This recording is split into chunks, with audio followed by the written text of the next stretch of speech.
자, 그 다음에 문제가 생긴 부분들을 전반적으로 좀 다뤄보겠습니다. 그런데 어떤 문제가 생겼냐라고 얘기할 때 먼저 얘기할 수 있는 것은 이미 받은 모든 복을 잃어버렸다고 해도 과언이 아닌 그런 일이 벌어졌습니다. 모든 것을 잃어버렸습니다. 그 모든 것을 잃어버린 부분들을 제가 인간이 하나님의 형상대로 지음받은 부분들을 제가 한 4가지 포인트로 얘기했는데 이 부분에 대한 부분입니다. 무슨 말이냐면 인간은 영적인 존재였고 왕적인 존재였고 자녀였고 그리스도와 흡사한 존재였는데 어떻게 됐냐면 영적인 존재인 살아있었던 그가 죽게 됐고 왕적인 존재가 종이 되는 일이 벌어졌고 자녀였던 하나님의 자녀였던 존재가 마귀의 자녀가 되는 일이 벌어졌고 그리스도와 흡사하여 감히 하나님의 영광을 드러낼 자였던 인간이 절대로 하나님의 영광에 이를 수 없는 그런 죄인이 되어버렸습니다. 이런 의미에서 모든 것을 잃어버렸다 이렇게 정리했는데요. 보겠습니다. 창세기 1장 26절 27절에 하나님의 형상대로 지음받았고 요한복음 4장 24절에 그런 어떤 하나님은 영이시니 그것을 닮아서 인간은 영적인 존재였는데 에베소 2장 1절에는 그는 허물과 죄로 죽었던 너희를 살리셨도다. 과거에 구원받기 전에는 허물과 죄로 죽었었다라고 하는 표현이 여기에 나와 있지 않습니까? 허물과 죄로 죽어 있었던 그런 존재가 된 것입니다. 아예 죽어버린 겁니다. 하나님과의 관계가 단절되면서 영적으로 죽음 상태에 이르는 이런 일이 벌어집니다. 아시겠지만 영혼은 이렇게 멸절하지 않지 않습니까? 그러니까 여기서 죽었다고 하는 표현이 하나님과의 단절돼서 그 영적인 어떤 그런 많은 부분이 기능이나 이런 부분들이 상실했다고도 우리가 좀 볼 수가 있습니다. 두 번째는요. 분명히 아까 처음부터 창세기 5장 3절에 언급했던 것처럼 하나님의 자녀로 처음부터 지음받았는데 요한복음 8장 44절에 예수님이 이렇게 말씀하셨습니다. 너희는 너희 아비 마귀에게서 났으니 너희 아비의 욕심대로 너희도 행하고자 하느니라. 그는 처음부터 살인한 자요 진리가 그 속에 없으므로 진리에 서지 못하고 거짓을 말할 때마다 제 것으로 말하나니 이는 그가 거짓말장이요 거짓의 아비가 되었습니다. 예수님이 얘기했습니다. 여러분 회색 지대는 없습니다. 하나님의 자녀 아니면 마귀의 자녀입니다. 예수님이 얘기하셨습니다. 제가 지금 기독교인들 가운데 크게 2가지 부류를 좀 보게 되는데요. 하나는 사단에 대해서 너무 개념이 없거나 인지하지 아니하는 못하는 이런 분들이 있는 것 같아요. 서구 선진국 같은 데 제가 가서 이 복음을 전하니까 당장 나오는 반응이 마귀 얘기하는 걸 굉장히 뭐라고 얘기하냐 유치하게 생각을 하시더라고요. 사단 얘기하고 마귀 얘기하는 거를 마치 이렇게 어린애들이 소꿉장난하면서 하는 얘기처럼 유치하게 받아들이시더라고요. 여러분 사단은 아직 존재합니다. 그리고 마지막 때가 될수록 더 강하게 공격합니다. 그래서 사단에 대해서 무시하는 것은 100% 당한다고 볼 수 있고요. 또 한 부류는요. 이 사단이 원래 거짓말쟁이지 않습니까? 그러니까 사단을 쫓는다고 하면서 의외로 많은 사람들이 어떤 사단의 실체를 제대로 모르고 사단이 만들어 놓은 그 프레임에 그냥 계속 녹아 있는 걸 많이 봅니다. 열심히 사단에 대해서 얘기하고 사단을 결박하고 아니면 사단에 대해서 뭔가 이렇게 행동을 하는데 그 사단이 만들어 놓은 프레임에서 빠져나오지 못하는 그런 경우들이 너무 많은 것 같아요. 그러니까 오히려 사단에 대해서 무지한 부분들도 문제지만 사단 얘기, 귀신 얘기 계속 하면서 실제로 성경에서 말하는 대로 깨닫지 못하거나 누리지 못하고 오히려 일평생 사단 얘기, 귀신 얘기 하면서도 그쪽 그 안에서 올바른 해방을 받지 못하는 이런 경우들이 또 많이 있는 것 같아요. 그래서 우리는 성경 그대로 좀 정확하게 알면서 인도를 받아야 될 것 같습니다. 그래서 이 얘기는 나중에 사단 부분에 언급할 때 말씀을 좀 드리도록 하겠습니다. 하나님의 자녀였던 존재가 마귀의 자녀가 됐다는 얘기고, 그리고 왕이었던 존재가요. 갈라디아 4장 8절에 그러나 너희가 그때에는 하나님을 알지 못하여 본질상 하나님이 아닌 자들에게 종노릇하였더니 하나님이 아닌 자들에게 종노릇합니다. 사단에게 종노릇하고 또 사단의 노예된 자에게 또 종노릇합니다. 또 히브리 2장 15절에 또 죽기를 무서워함으로 한평생 매여 종노릇하는 모든 자들 놓아주려 하심이니 사실은 우리 모든 근간에는 뭐가 있냐면 죽음에 대한 두려움이 있습니다. 왜 돈이 없는데 두렵습니까? 그것 때문에 우리가 연장해보면, 죽을 것 같아서. 병이 오면 그것 때문에 죽을 것 같아서. 배경에 전부 뭐가 깔려있냐면 죽음이라고 하는 것이 깔려 있습니다. 그래서 이 죽음의 문제에 자유롭지 못하기 때문에 일평생 죽음에 매여 종노릇하는 일이 벌어집니다. 사단에게 매여 종노릇하고 하나님이 아닌 자들에게 매여서 종노릇하고. 여러분, 지금 우리가 자유하다고 생각하십니까? 자세하게 보면 전부 매여 있습니다. 최근에는 이제 조금 이렇게 날카로운 분들이 전부 지금 현재 대부분의 사람들이 핸드폰의 노예다라고 얘기합니다. 다 매여 있습니다. 생각에 매여 있고 환경에 매여 있습니다. 뭘 해야 된다고 하는 의식에 매여 있습니다. 전부 종노릇하고 있습니다. 그리스도 예수 안에 참된 자유가 없습니다. 제가 이제 조금 큰 거를 진짜 중요한 게 뭔지를 좀 보게 되니까 그 밑에서 그것을 발견하지 못해서 그 밑에서 방황하는 것들이 조금 보여지더라고요. 정말 아무것도 아닌 것 때문에 매여 있는 걸 많이 봅니다. 정말 아무것도 아닌. 그래서 사실 교단끼리 연합 뭐 이런 것들이 쉽지 않을 거라고 생각을 하지만 어떻게 보면 교회는 우주적으로 하나 아닙니까? 우주적으로 그리스도의 몸된 교회가 하나잖아요. 근데 왜 그리스도의 몸된 교회가 지금 형성이 못 되고 있을까요? 어떻게 교회는 이렇게 연합이 안 될까요? 보면 어떤 교리 차이라고 얘기합니다. 아니 복음으로 그 교리 차이를 넘지 못합니까? 교단의 존재 이유는 우리가 얼마든지 인정해 주되 복음으로라면 얼마든지 넘어설 수 있고 서로 손잡을 수 있는 것들이라고 저는 것들이라고 생각하는데 중요한 것은 이를 넘어설 만한 어떤 강력한 어떤 복음이라고 하는 것의 어떤 하나됨 이런 것들이 없다고 하면 절대로 불가능하다고 생각을 합니다.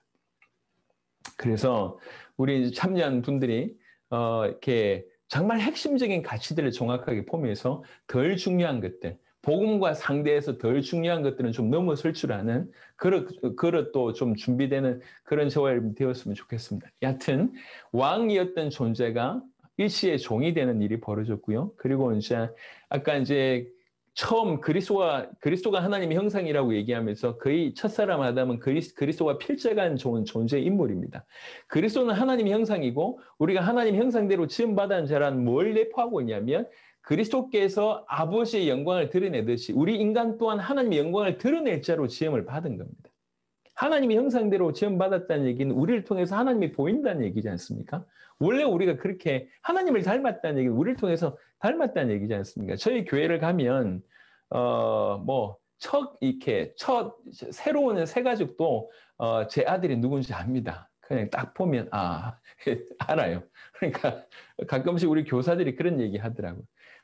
설명하고 있는데 유치원 우리 막내가 이제 지금 7살, 8살인데 걔 얼굴에서 제 모습이 보여서 하들짝 놀랐다 뭐 이렇게 표현을 하던데 누가 보더라도 보입니다. 예를 통해서 제가 보이는 거잖아요. 하나님의 형상대로 닮았다는 얘기는 그걸 가졌다는 얘기는 우리를 통해서 하나님의 영광이 드러난다는 얘기고 우리를 통해서 하나님이 보여진다는 얘기입니다. 그게 우리가 받은 축복입니다. 그런데 하나님의 영광을 드러낼 자 하나님 형상대로 지음받아서 하나님의 영광을 드러낼 자인 우리가 첫사람 우리가 어떻게 됐냐면은 절대로 하나님 영광에 이를 수 없는 자가 됐습니다. 로마서 3장에 이렇게 표현합니다.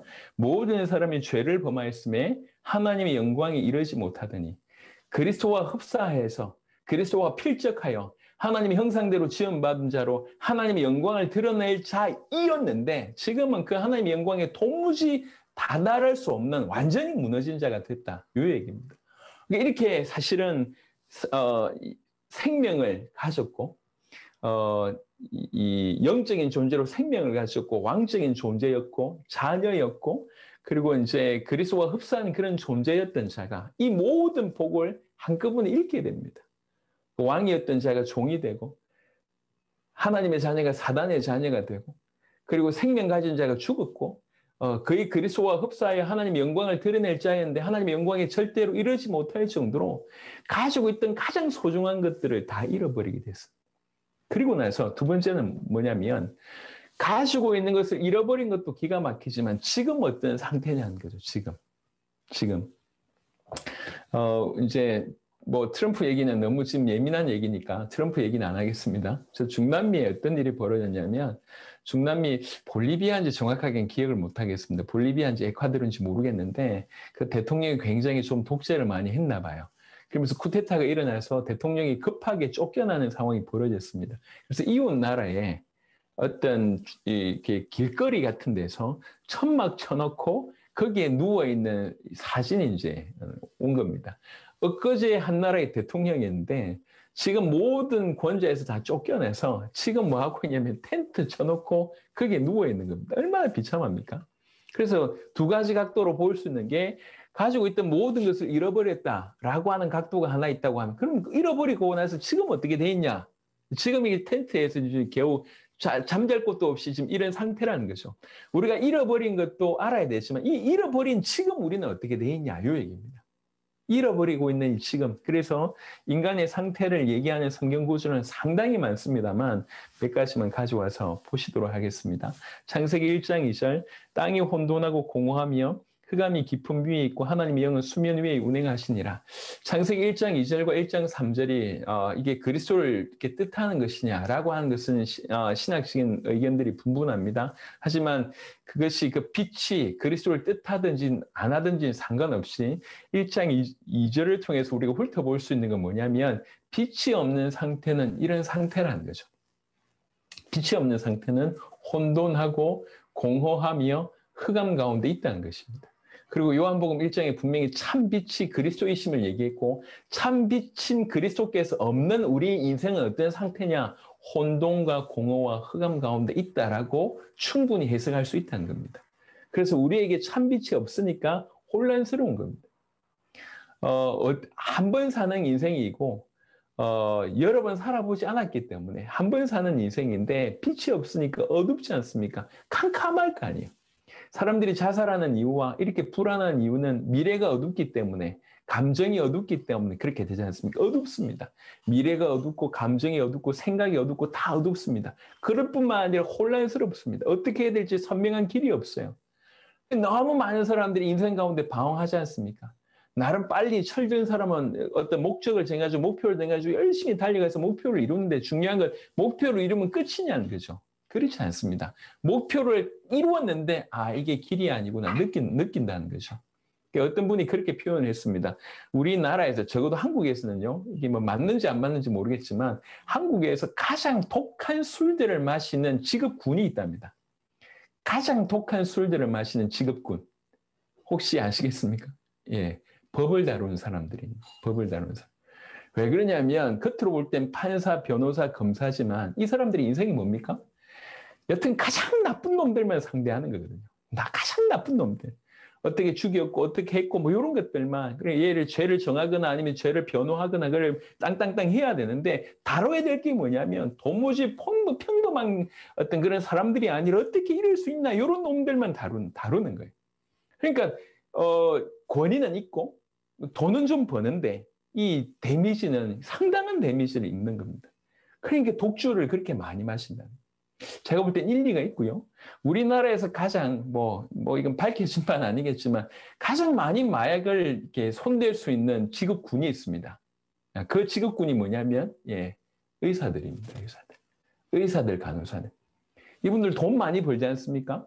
그래도 사회적으로도 볼 땐 굉장히 인정을 많이 받아요. 여러분이 사회가 의사다. 생명면도 좋고 여러분의 아들, 딸들이 의사인데 얼마나 좋습니까? 근데 자세히 보세요. 이분들이 인생이 뭡니까? 이분들이 인생 그냥 아픈 사람 상대하는 거예요. 예.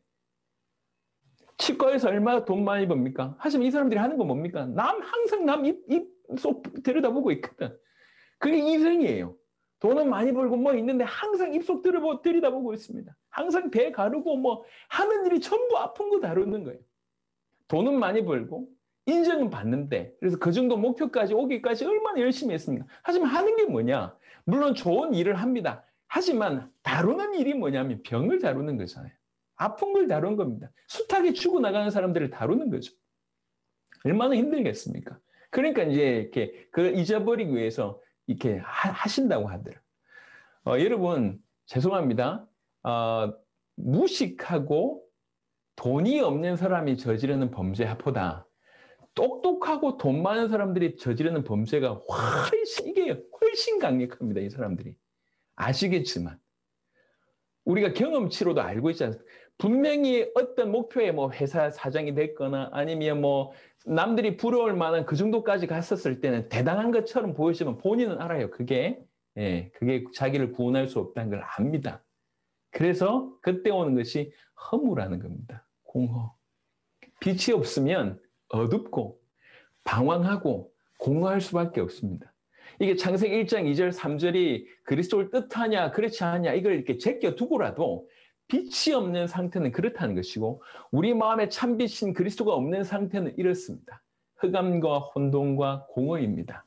그리고 창세기 6장 5절에 여호와께서 사람의 죄악이 세상에 가득함과 그의 마음으로 생각하는 모든 계획이 항상 악할 뿐을 보시고 물론 이것 때문에 노아 홍수를 일으켰습니다. 세상을 심판했죠. 그러면 과연 그때 심판당한 사람들만 이러냐? 그렇지 않다는 겁니다. 지금 세상에 죄악이 가득하고 그의 마음으로 생각하는 모든 계획이 항상 악할 뿐이다. 지금도 여전히 이런 상황입니다. 상태입니다. 예레미야 17장 9절에는 만물보다 거짓되고 심히 부패한 것은 마음이라 누가 능히 이를 알리오만. 우리 마음이 얼마나 부패됐는지는 예수님께서 여러 번 언급하셨습니다. 그 니네 속에서 나오는 게 전부 더럽다고 얘기했지 않습니까? 생각은 항상 악하고 마음은 이렇게 심히 부패되어 있습니다. 썩은 냄새가 계속 나오는 그런 상태입니다. 마태복음 11장 28절에 수고하고 무거운 짐진 자들아 몇 명을 얘기한 게 아닙니다. 모두가 그랬습니다. 모두가 수고하고 모두가 무거운 짐을 지고 있습니다. 그러면서 그냥 쉼 없이 살아가는 거죠. 지금 이게 인간의 상태입니다. 이사야 1장 4절부터 6절은 그 인간의 여러 상태를 가장 잘 표현한 구절 중에 하나인 것 같습니다. 저는 개인적으로 참 읽을 때마다 이렇게 고개가 끄덕여지는데요. 슬프다 범죄한 나라요 허물진 백성이요 행악의 종자요 행위가 부패한 자식이로다. 그들이 여호와를 버리며 이스라엘의 거룩하신 이를 만홀히 여겨 멀리하고 물러갔도다. 제일 먼저 이 부분을 끄집어냅니다. 여호와를 버리고 만홀히 여기 아주 경솔하게 여기고 멀리하고 물러갔다고 합니다.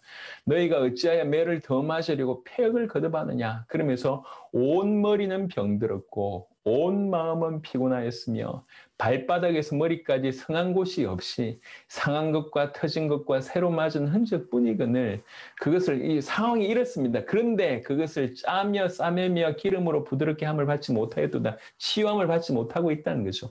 머리부터 발끝까지 상한 것밖에 없습니다. 새로 맞은 것들, 터진 것들 뭐 이런 것밖에 없는데 더 기가 막힌 것은 치유함을 받지 못하고 있다는 거죠. 그런 상황인데 더욱더욱 하나님을 멀리하고 경솔히 여기고 계속 물러가고 폐역을 거듭하고 있다는 거죠. 이게 지금 이사야가 지금 너무 안타까워서 하고 있는 얘기인데 이게 지금 인간의 상태를 가장 잘 대변하는 구절 중에 하나라고 생각합니다. 온 머리는 병들었고 온 마음은 피곤합니다.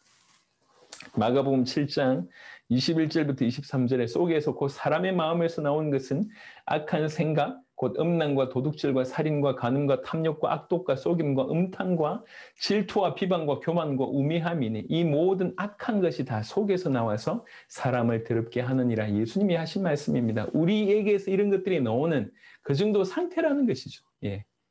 계속 들어온 것만 나올 수밖에 없는 상태입니다. 창세기 3장 16절부터 19절, 특별히 24절까지 보시면 사실은 이제 인간이 창세기의 어떤 내용 가운데 결국 인간이 범죄하고 나서 그 저주의 내용이 창세기 3장 15절부터 나옵니다. 창세기 3장 15절은 사단에 대한 어떤 그런 저주라고 하면 창세기 3장 16절부터 24절에는 범죄한 인간에 대한 저주입니다. 그래서 16절에는 또 여자에게 이르시되 내가 너에게 임신하는 고통을 크게 더하리니 그때부터 임신하는 고통이 크게 더해지고요. 여기서 주목할 만한 내용은 고통이 크게 더해지는 부분도 있지만 고통이라는 단어가 처음 나왔다고 하는 것입니다. 그리고 네가 수고하고 자식을 낳을 것이며 너는 남편을 원하고 남편은 너를 다스릴 것이니라 하시고 이게 저주의 내용이라고 하는 거예요. 저주의 내용. 제가 이상하게 전 세계에 가서 요 얘기하면 다 웃어요. 지금도 아내들은 항상 오매불망 남편만 원합니다. 그렇게 욕하면서 남편 어디 갔는지 그렇게 궁금해합니다. 늘 전화하면 어디냐고 물어보고 뭐 하냐고 물어보고 당신들 여자분들끼리 모이면 남편 욕하고 이런 게 일상화되어 있습니다. 그런데도 항상 여자는 남편을 원하고요. 그러면서 또 남편은 여자를 다스리려고 합니다. 자기도 불완전하고 부족한데 다스리려고 듭니다. 여기에서 나오는 것이 가정의 문제고요. 이 가정 문제의 배경 때문에 항상 뭐가 나오냐면 자녀의 문제, 특별히 청소년의 문제가 발발합니다. 여하튼 하나님을 각각이 하나님을 섬겨야 되는데 하나님을 잃어버렸어요. 남편이 하나님 역할을 하게 되고 이 여자는 남편을 마치 하나님처럼 이렇게 계속 남편을 원하는 그런 일들이 이제 구조적으로 일어난 것이죠. 아담에게 이르시되 네가 네 아내의 말을 듣고 내가 너에게 먹지 말라 한 나무 열매를 먹었은즉 땅은 너로 말미암아 저주를 받고 인간이 얼마나 큰 왕적인 존재인지 여기가 대변합니다. 예. 인간 때문에 땅이 저주를 받는 일이 벌어집니다. 그래서 그 저주의 구체적인 내용이 너는 평생에 수고하여 그 소산을 먹으리라. 땅이 너에게 가시덤불과 은근키를 낼 것이라. 가시덤불과 은근키는 제거해야 될 부분입니다. 오염됐다고 하는 부분이죠. 그래서 이제 이게 저주의 내용이 사실은 이 자연의 환경의 문제 내지는 이 오염의 어떤 질병의 문제까지 우리가 조금 더 열어서 생각해 볼 수가 있고요. 그러면서 동시에 뭐라고 얘기하고 있냐면 네 평생에 수고하여야 그 소산을 먹는다고 얘기합니다. 이제 밥 먹고 살기 위해서 노동해야 됩니다. 이게 지금 노동의 문제입니다. 지금까지 그러하지 않습니까? 그리고 네가 흙으로 돌아갈 때까지 얼굴에 땀을 흘려야 먹을 것을 먹으리니라고 얘기하면서 비로소 이제 죽음에 관해서 노골적으로 얘기하십니다. 너는 흙이었으니 이제 흙으로 돌아간다. 그러니까 죽음의 문제를 얘기합니다. 그리고 이제 창세기 이후에 보면 절대로 생명나무의 열매를 따먹지 못하게 만들었습니다. 절대로 영생할 수 없습니다. 이런 일들이 창세기 3장 16절부터 24절에 어떤 인간이 경험할 수 있는 모든 문제를 딱 요약해서 창세기 3장 16절에서 24절에 언급하고 있습니다. 중요한 건 뭐냐면 이건 저주의 내용이지 본질이 아닙니다. 어떤 본질적인 문제 때문에 일어난 현상입니다. 이 현상을 논하기 전에 이 현상이 일어날 수밖에 없는 이 본질을 봐야 된다는 거죠. 예. 그래서 그리고 나서 이 현상에 대한 얘기 조금 더 해보겠습니다. 그렇게 고생하다가 히브리 9장 2절 27절에 한 번 죽는 것은 사람에게 정해진 것이요 그 후에는 심판이 있으리니 결국 죽게 되고 심판받게 됩니다. 마태복음 25장 41절에 또 왼편에 있는 자들에게 이르시되 저주를 받은 자들은 나를 떠나 마귀와 그 사자들을 위하여 예비된 영원한 불에 들어가라. 영원한 지옥 분명히 성경은 분명히 얘기했습니다. 그리고 특별히 장소적인 부분들로 분명히 언급했습니다. 살아계신 하나님의 지옥을 만들 일이 없다. 그건 당신의 생각입니다. 성경이 그것도 예수님께서 분명히 지옥을 언급하셨습니다. 자, 이 모든 이러한 상태, 이렇게 모든 것을 잃어버리고 지금 이렇게 비참한 상태에 빠진 이유가 뭔가? 그걸 우리가 지켜봐야 될 것 같습니다. 그게 이제 창세기 3장에 나와 있는 부분인데요. 이 문제가 시작된 이유가 뭔가? 창세기 문제의 시작에 관한 얘기를 좀 해보겠습니다. 하나님께서 먼저 약속을 주셨습니다. 창세기 2장 16절 17절 여호와 하나님이 그 사람에게 명하여 이르시되 동산 각종 나무의 열매는 네가 임의로 먹되 선악을 알게 하는 나무의 열매는 먹지 말라. 네가 먹는 날에는 반드시 죽으리라 하시니라. 약속을 주신 것 자체가 얼마나 복인지는 아까 말씀을 드렸습니다. 근데 약속 자체가 어떤 것인지를 조금 설명을 드려보면 하나님께서 요한복음 1장에 보니까 예수님을 얘기하실 때 말씀이 태초에 말씀이 계시니라. 이 말씀이 하나님과 함께 계셨다고 얘기하면서 이 말씀이 하나님이라고 얘기했지 않습니까? 조금 확대해서 말씀을 드려봅니다. 하나님께서 인간에게 말씀을 주셨습니다. 인간에게 약속을 주셨습니다. 다른 말로 얘기하면 말씀이신 그분이 말씀을 주셨습니다. 이렇게도 볼 수가 있거든요. 약속 주셨다는 얘기가 보통 얘기가 아닙니다. 가장 중요한 것을 줬다. 이렇게 볼 수가 있습니다. 그리고 말씀이신 하나님을 주시겠다라고 하는 부분들로도 좀 우리가 해석해 볼 수가 있겠습니다. 여하튼 하나님이 말씀 줬다, 약속 줬다는 얘기가 얼마나 엄청난 얘기인지를 이제 이렇게 좀 짚고 넘어가고요. 그리고 이 약속은 딱 하나였습니다. 유일한 약속입니다. 딴 것도 아니고 딱 하나의 유일한 약속이고 굉장히 지키기 쉬운 약속입니다. 여러분, 선악과가 너무 중요해서 이게 너무 중요해서 애들 보고 야 절대로 따먹지 마 라고 얘기한 게 아닙니다. 하나님은 이게 중요한 게 아니에요. 하나님은 자녀가 중요하고 그 자녀가 순종하는 것이 더 중요합니다. 그 자녀로 하여금 순종하게 하기 위해서 약속을 줬습니다. 이게 너무 크기 때문에 아들보다 이게 너무 크기 때문에 야 절대로 이거 먹지 마 라고 하는 이 포커스 있지 않습니다. 선악과 자체가 중요한 게 아니에요.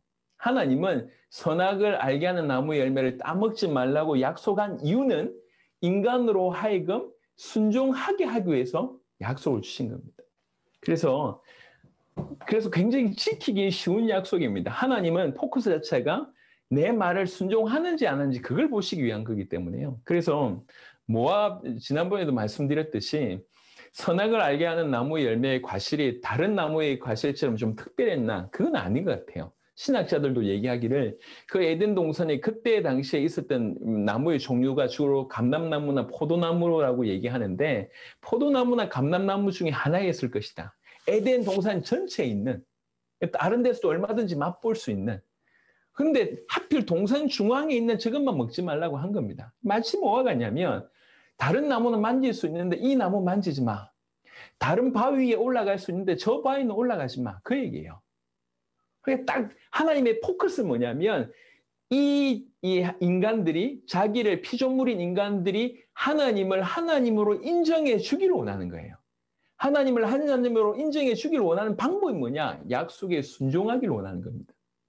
그래서 선악과 자체도 중요한 것이 아니라 그리고 뭐 이렇게 그 지키는 방법조차도 어렵게 만들지는 않았습니다. 굉장히 지키기 쉬운 약속이었습니다. 그러면서 하나를 요구하시는 거죠. 약속에 순종하라는 거죠. 약속에 순종하는 것이 하나님이 주신 약속에 순종한다는 얘기는 뭐 한다는 얘기냐면 그 약속을 주신 하나님을 인정한다는 얘기입니다. 말씀의 순종, 그 약속을 순종한다는 얘기는 그 말씀을, 그 하나님을 인정한다는 얘기고, 이 하나님을 인정한다는 말을 다른 표현으로 얘기하자면 그분을 예배한다는 거예요. 그래서 약속을 지킨다는 것은 그 하나님을 경외한다는 얘기고, 그 하나님께 예배한다는 거예요. 그걸 원하는 것이었습니다.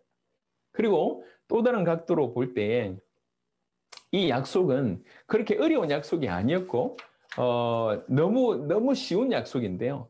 생각을 해보세요. 아담 입장에서 한번 생각을 해보면 아담이 그냥 이렇게 에덴 동산에서 살고 있습니다. 그런데 이 약속이 왔잖아요.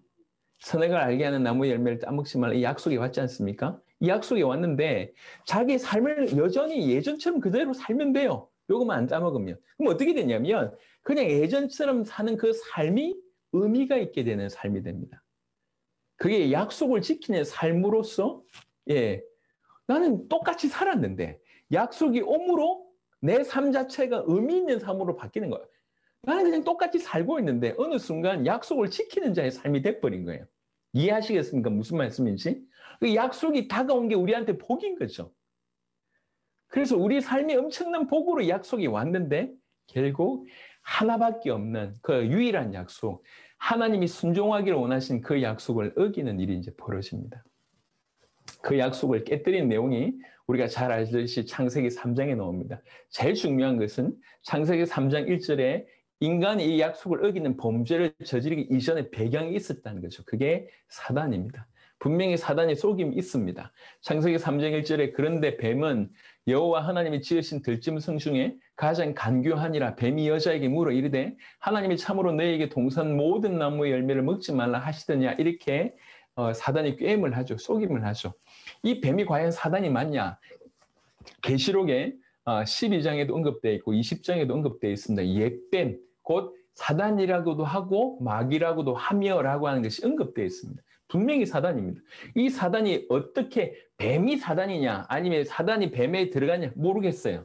그건 좀 모르겠습니다. 여하튼 중요한 거는 지금 그 포인트가 아니라 인간을 속이는데 사단이 역할을 했다. 그게 더 중요한 거니까요. 사단이 인간을 이렇게 속입니다. 누굴 먼저 공격하냐면 하와를 먼저 공격합니다. 왜 하와를 먼저 공격할까요? 라고 얘기할 때 하나 알 수 있는 건 뭐냐면 하와는 이 약속의 정확한 의미를 몰랐던 것 같습니다. 창세기 2장 16절부터 17절에 하나님께서 주신 약속과 창세기 3장 1절에 대한 대답으로서의 창세기 3장 2절과 3절에 하와의 대답을 비교해 놓고 보면 뭔가 달라요. 빠진 게 있고 더해진 게 있습니다. 그래서 이런 의미로 볼 때 정확하게 몰랐다고 볼 수가 있는 거죠. 여자가 뱀에게 말하되 동산나무의 열매를 우리가 먹을 수 있으나 동산 중앙에 있는 나무 열매는 하나님의 말씀이 너희는 먹지도 말고 만지지도 말라 너희가 죽을까 하노라 하셨느니라.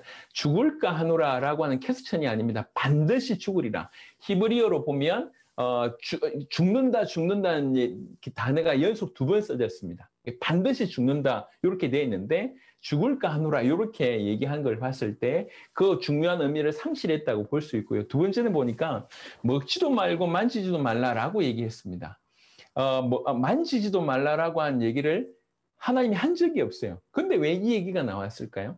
이게 아담이 주는 아마 율법의 울타리 같은 역할이었을 겁니다. 신학적으로는 그렇게 얘기하는데 무슨 말이냐면 이게 이제 선악을 알게 하는 나무의 열매다 칩시다. 그러면 안 먹게 하기 위해서는 어떻게 해야 됩니까? 예, 펜스를 치는 거예요. 만지지도 말라라고 하는 펜스를 치는 겁니다. 이렇게. 그러니까 약속은 뭐냐면 먹지 말라고 하는 건데 아담이 더 설명하기 위해서 먹지 않게 하기 위해서 만지지도 말라라고 얘기를 한 거죠. 근데 하와는 먹지도 말라뿐만 아니라 이 만지지도 말라 요것까지도 언약으로 생각을 한 겁니다. 자, 이게 나중에 어떤 기능을 하게 되냐면 잘 지키기 위해서 펜스를 쳤는데 이 펜스 자체가 언약으로 둔갑하니까 무슨 일이 벌어졌냐면 하와가 따먹기 위해서 만졌잖아요. 침범했지 않습니까? 안 죽네? 이렇게 된 겁니다. 이미 자기는 이것까지도 약속이라고 생각했는데 이 약속을 어기고 만졌잖아요. 안 죽네? 그러니까 먹는데도 굉장히 용감하게 먹을 수 있었다는 거죠. 잘 지키라고 친했던 그 율법의 울타리가 오히려 언약을 더 쉽게 어기게 만드는 그런 일들로 작용합니다. 기가 막히죠? 사단은 지금도 그렇게 속임수를 씁니다. 여하튼 분명한 것은 하와는 약속을 명확하게 정확하게 알지 못했습니다. 하와는 알지 못했고요. 그 다음에 아담은 어떤 일이 벌어지냐면 아담은 창세기 3장 6절을 보니까 여자가 그 나무를 본즉 먹음직도 하고 보암직도 하고 지혜롭게 할 만큼 탐스럽기도 한 나무인지라 여자가 그 열매를 따먹고 자기와 함께 있는 남편에게도 주매 그도 먹은지라. 분명히 여기는 뭐라고 얘기하고 있냐면 자기와 함께 있는 남편이라고 하는 표현을 썼습니다. 두 가지로 이해할 수 있을 것 같습니다. 같이 살고 있으니까 부부이니까 자기와 함께 있는 남편이라고 하는 표현을 쓰기도 했고 또 두 번째는 그냥 노골적으로 지금 따먹고 있는 걸 보고 있다는 거죠. 자기 옆에. 자, 아담은요. 사람 별로 좀 안 좋은 사람 같은데 당신 와이프가 이게 만져가지고 먹으려고 하는데 그걸 이렇게 지켜보고 있어요. 지켜봐서 먹고 죽으면 지는 안 먹고 먹고 안 죽으면 지도 먹으려고 이렇게 보고 있는 거 이렇게 보고 있는데 먹으니까 안 죽네요. 자, 여기에서 이제 충돌이 벌어집니다. 사실 이게 오늘날 정말 일반적으로 일어난 충돌인데요. 내가 알고 있는 하나님의 말씀과 현실의 괴리감이 벌어지는 거죠. 이게 충돌됩니다. 하나님의 말씀과 현실이 충돌돼요. 하나님의 말씀과 현실이 충돌되기 때문에 사용해야 될 게 믿음입니다. 그래서 하나님 우리에게 믿음을 요구하시는 거예요. 근데 말씀과 현실이 충돌될 때 아담은 결국 현실을 선택합니다. 안 죽네? 이렇게 된 거죠. 그래서 엄밀하게 얘기하면 하와는 알지 못했다고 하면 아담은 믿지 않았다고 볼 수가 있습니다. 그래서 하나님의 약속을 정확하게 알지 못하고 믿지 않아서 결국 사단에게 속아서 이 약속을 깨뜨리는 일이 벌어집니다. 제가 왜 이렇게 좀 설명을 했냐면 그만큼 하나님이 우리에게 허락하신 약속이 너무 중요한데 오늘날 그 약속의 핵심되는 은혜 언약의 핵심이 되는 은혜 언약은 예수님이 그리스도이시고 이 예수님을 그리스도로 믿어서 너희가 새로운 의를 얻을 수 있다. 의롭다함을 얻을 수 있다. 이 얘기지 않습니까? 이걸 전체로 은혜 언약이라고 얘기하는데 그 핵심은 예수님을 그리스도로 믿어라. 이 얘기입니다. 근데 이 사실을 우리가 하와처럼 정확하게 모르고 있거나 아담처럼 정확하게 못 믿고 있다면 언약을 결국 어기게 되는 거지 않습니까? 오늘날 교회 안에서도 이런 일이 벌어지고 있다는 거죠. 열심히 신앙생활 하는데 언약을 거의 몰라요. 하와처럼. 그리고 또 어떤 경우는 언약과 하나님의 말씀과 현실이 충돌될 때 그걸 믿지 않고 그냥 종이짝처럼 버리는 일이 많습니다. 왜 교회가 이렇게 힘이 없고 성도들이 많이 방황할까요? 과연 그들 속에 어떤 언약이 있을까요? 예수님을 그리스도로 믿고 있고 믿고 있기 때문에 주님 다시 오실 재림의 언약을 굳게 붙들고 그렇게 살아가고 있을까요? 아니면 이 언약을 희미하게 알고 있거나 정확하게 믿지 않아서 되는 대로 문제만 해결하고 응답만 받으려고 하고 있을까요? 봐야 됩니다. 그냥 믿음이 부족하다 이 얘기가 아닙니다. 뭔가 큰 것에서 벗어난 것 같아요. 과연 언약이 우리 속에 있습니까? 그 언약의 실체를 정확하게 알고 있습니까? 제대로 믿고 있습니까? 지금 아담과 하와는 바로 이 언약에 실패해서 모든 문제가 온 겁니다. 그러니까 사단에게 속아서 죄를 보면서 하나님을 떠났기 때문에 모든 문제가 왔다라고도 설명할 수 있고 또 하나의 각도는 하나님이 주신 약속을 알지 못하고 믿지 않아서 그 약속을 깨뜨림으로 모든 문제가 왔다고도 볼 수가 있습니다. 사실 똑같은 얘기의 다른 측면이죠. 우리가 성경은 언약의 책입니다. 구약, 신약, 약속이라는 책입니다. 이 약속을 우리가 붙들고 있는가? 다른 얘기예요, 이거는. 이 약속을 정확하게 알고 있는가? 아니면 정확하게 믿고 있는가? 정확하게 알지 못하고 정확하게 믿지 않으면 우리 또한 언약을 놓칠 수밖에 없습니다. 언약을 놓치면 모든 문제가 오는 것입니다. 그래서 언약을 결과적으로 놓치게 돼서 그 결과로 우리는 하나님과 단절되게 됩니다. 사단으로 말미암아 범죄하여 하나님과 단절됨으로 모든 문제가 왔고 또 언약을 정확하게 알지 못하고 믿지 못해서 언약을 놓침으로 하나님과 단절되어서 모든 문제가 왔습니다. 창세기 3장 23절에 여호와 하나님이 에덴 동산에서 그를 내보내어 그의 근원이 된 땅을 갈게 하시니라 쫓아내버립니다. 단절되는 일이 되는 것이죠. 자, 이게 우리가 모든 축복을 잃어버리고 지금 이렇게 비참한 상태에 있게 된 원인이라고 볼 수 있습니다. 자, 다음 시간에는 이 사단과 죄와 하나님과 단절이라고 하는 부분들을 조금 더 디테일하게 보겠습니다. 왜 그러냐? 이게 메시아가 오시는 이유이고 우리가 영원히 지옥 갈 수밖에 없는 이유이기 때문에 정확하게 대면해야 될 것입니다. 내일도 하나님께서 저와 여러분들에게 큰 은혜를 주실 줄 믿습니다. 기도하겠습니다. 하나님, 늦은 시간에 한 나라들을 살리고 있는 귀중한 선교사님들이 또 앞으로 전 세계 복음화를 감당할 귀중한 선교사님들이 이 자리에 모여서 하나님 말씀을 듣고 있습니다. 주님, 우리에게 눈을 열어주시며 우리 가슴에 다시 한번 복음에 대한 선명한 은혜와 복음에 대한 열정이 회복될 수 있도록 역사하여 주시옵소서. 감사를 드렸고 우리 주 예수 그리스도의 이름으로 기도드렸습니다. 아멘.